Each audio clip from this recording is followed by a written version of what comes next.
Mr. Autry, you may proceed. Thank you, Chairman Rohrabacher, Mr. Keating, and members. I want to particularly thank Mr. Marino for your strong comments with the earlier panelist.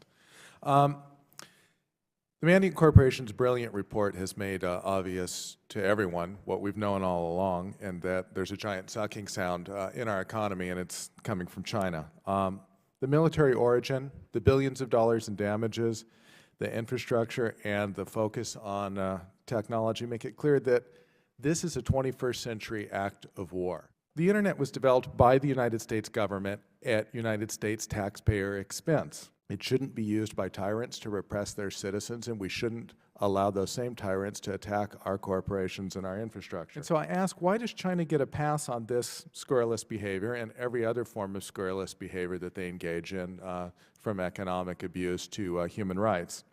I believe that if Unit 61398 were a segment of the Iranian Republican Guard located in Tehran, that building would be a smoldering pile of rubble before I got a chance to testify. Yet there seems to be something going on with China. And I think that the problem is, frankly, that a lot of American corporations are co-opted by the Chinese regime.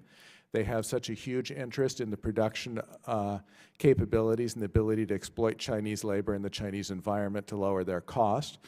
And they are chasing the delusional promise of this giant market that they're someday actually going to be given access to, that they don't dare offend their Chinese host. They're like the abused partner in a abusive spousal relationship. They're not going to call the cops on the Chinese, and they're really not going to do it when they know that the cops don't show up and that the cops don't have any guns, which is the situation that we're in now. And I strongly recommend, first of all, that we have a tariff on Chinese technology that accounts for our governmental cost in cybersecurity to defend against the Chinese, and for the damages that we estimate against our corporations until there are no further signs of this sort of activity.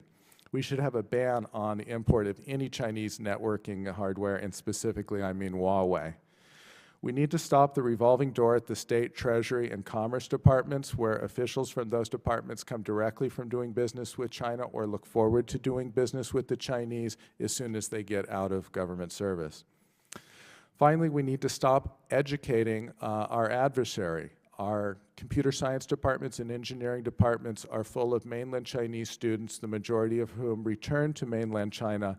Why are we educating the students of a country who are using that technology that we're handing them to oppose our interests? It's not our burden of responsibility to prove exactly what the damages is, but it's our responsibility to stop this hostile and overt action by the Chinese military against the United States of America.